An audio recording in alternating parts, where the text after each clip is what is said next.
Hello friends, ഇന്ന് നമ്മൾ discuss ചെയ്യാൻ പോകുന്നത് ലഗ്രാഞ്ച് ഇന്റർപോളേഷൻ മെത്തേഡാണ്. ന്യൂമറിക്കൽ മെത്തേഡിൽ ഉപയോഗിക്കുന്ന ഒരു പ്രധാന ഇന്റർപോളേഷൻ മെത്തേഡാണ്. സോ എക്സാമിന് ഇതിൽ നിന്നൊരു ക്വസ്റ്റ്യൻ പ്രതീക്ഷിക്കാം. സോ ഇന്റർപോളേഷൻ എന്താണ് ഇന്നലെ നമ്മൾ പഠിച്ചു. എന്താണ് ഇന്റർപോളേഷൻ? അറിയാവുന്ന വാല്യൂസിന്റെ ഇടയിൽ വരുന്ന അറിയാത്ത വാല്യൂസ് കണ്ടെത്തുന്ന പ്രോസസ്സാണ് ഇന്റർപോളേഷൻ. അറിയാവുന്ന വാല്യൂസിന്റെ ഇടയിൽ വരുന്ന അറിയാത്ത വാല്യൂസ് കണ്ടെത്തുന്ന പ്രോസസ്സാണ് interpolation.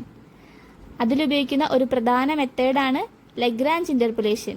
So Lagrange interpolation is a numerical method used to find an unknown value of a function when we are given a set of known data points. അറിയാവുന്ന വാല്യൂസിന്റെ ഇടയിൽ വരുന്ന അറിയാത്ത വാല്യൂസ് കണ്ടെത്തുന്ന മെത്തേഡാണ് ലഗ്രാഞ്ച് ഇന്റർപോളേഷൻ. സോ നമുക്കൊരു problem ചെയ്തു നോക്കാം. Fit a Lagrange interpolation polynomial to the following data. Hence find the value of y when x equal to 4. So ഇവിടെ എക്സ് വാല്യൂസും അതിൻ്റെ കറസ്പോണ്ടിങ് ആയ വൈ വാല്യൂസും തന്നിട്ടുണ്ട്. സോ ഇവിടെ എക്സ് 4ൻ്റെ കറസ്പോണ്ടിങ് ആയ വാല്യൂ കണ്ടുപിടിക്കണം. സോ ഇവിടെ തന്നിട്ടുള്ള എക്സ് വാല്യൂസിൻ്റെ ഡിഫറൻസ് സെയിം അല്ല.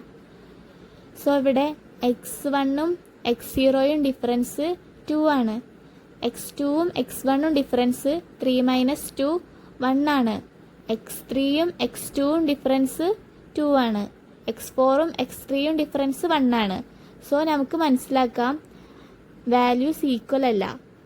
ഈക്വൽ ആണെങ്കിൽ ന്യൂട്ടൺ ഫോർവേഡ് അല്ലെങ്കിൽ ബാക്ക്വേഡ് മെത്തേഡ് യൂസ് ചെയ്യാം. ഇവിടെ ഈക്വൽ അല്ല, അപ്പോഴാണ് ലഗ്രാഞ്ച് മെത്തേഡ് യൂസ് ചെയ്യണത്. സോ നമുക്കിനി ലഗ്രാഞ്ച് ഇന്റർപോളേഷൻ ഫോർമുല നോക്കാം. ഈ ഫോർമുലയിൽ ന്യൂമറേറ്ററിൽ x0 ഇല്ല. ഡിനോമിനേറ്ററിലാണെങ്കിൽ എല്ലാ വാല്യൂസും x0യിൽ നിന്ന് സബ്സ്ട്രാക്ട് ചെയ്തു. എന്നിട്ട് y0നായിട്ട് മൾട്ടിപ്ലൈ ചെയ്തു. ഇതാണ് ഫസ്റ്റ് ടേമിൽ നടക്കുന്നത്. സെക്കൻഡ് ടേമിലാണെങ്കിൽ x1 ഇല്ല ന്യൂമറേറ്ററിൽ.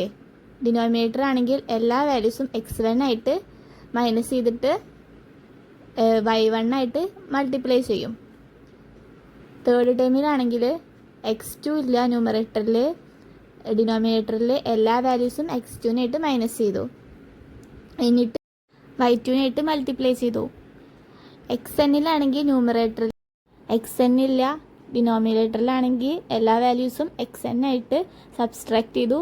എന്നിട്ട് yn ആയിട്ട് മൾട്ടിപ്ലൈ ചെയ്തു. സോ ഇതാണ് ലഗ്രാഞ്ച് ഇന്റർപോളേഷൻ ഫോർമുല. ഇനി നമുക്ക് ആ പ്രോബ്ലം ചെയ്ത് നോക്കാം. സോ ഫസ്റ്റ് ഈ പ്രോബ്ലത്തിൽ എക്സിൻ്റെയും വൈൻ്റെയും വാല്യൂസ് നോക്കാം. സോ വാല്യൂസ് ആണിത്. ഈ വാല്യൂസ് ഫോർമുലയിൽ കൊടുത്തിട്ട് ചെയ്ത് നോക്കാം. ഇക്വേഷൻ എന്താണ്? y = x - x1. x എന്താ? 4 - x1 2. പിന്നെ x - x2. 4 - x2 എന്താ? 3 അല്ലേ? അപ്പോൾ 4 - 3. അടുത്ത് x - x3 എന്താ? 5. 4 - 5.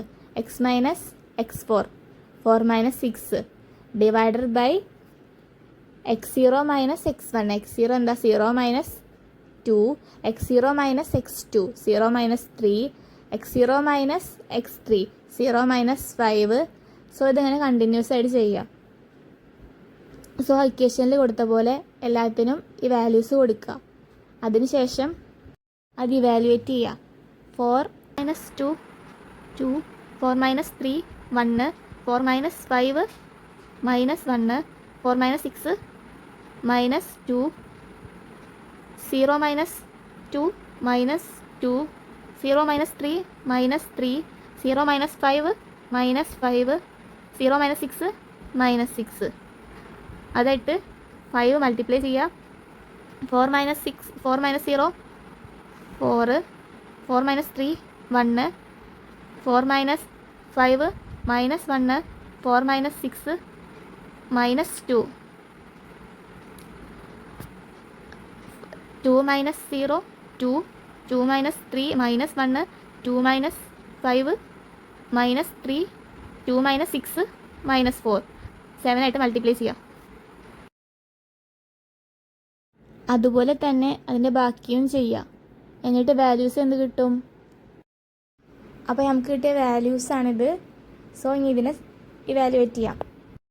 y equal to 2 into 1 into minus 1 into minus 2 divided by minus 2 into minus 3 into minus 5 into minus 6 എന്നിട്ട് അതിനെ 5 ആയിട്ട് മൾട്ടിപ്ലൈ ചെയ്യാം. സോ ചെയ്ത് നോക്കാം.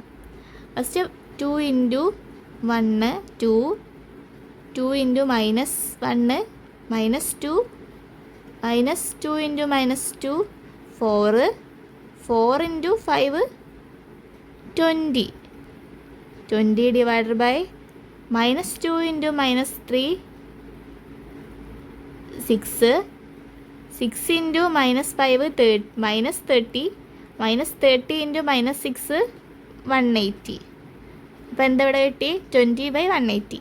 സോ ഇവിടെ സെക്കൻഡ് ടേം എന്ത് കിട്ടും 56 divided by minus 24. Third time എന്ത് കിട്ടും 128 divided by 18. Fourth term minus 160 divided by minus 30. Fifth term എന്താ കിട്ടിയേ minus 96 divided by 72. എന്നിട്ട് നമ്മൾ എന്ത് ചെയ്യണം ഈ കിട്ടിയ വാല്യൂസ് എല്ലാം കൂടി കൂട്ടുക. അപ്പോൾ നമുക്ക് എന്ത് കിട്ടും 20 divided by 180 0.111.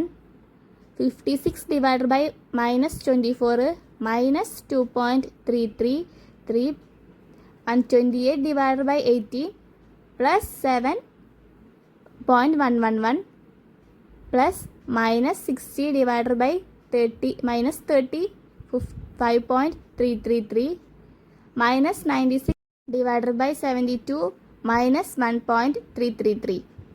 അപ്പോൾ എന്താ കിട്ടുക 8.889. അപ്പോൾ വൈയുടെ വാല്യൂ എന്താണ് 8.89. സോ ഇങ്ങനെയാണ് ലഗ്രാഞ്ച് ഇൻ്റർപോളേഷൻ സോൾവ് ചെയ്യുക. സോ ഇന്നത്തെ ക്ലാസ് നിങ്ങൾക്ക് യൂസ്ഫുൾ ആയെങ്കിൽ ലൈക്ക് ചെയ്യുക, ഷെയർ ചെയ്യുക, സബ്സ്ക്രൈബ് ചെയ്യുക.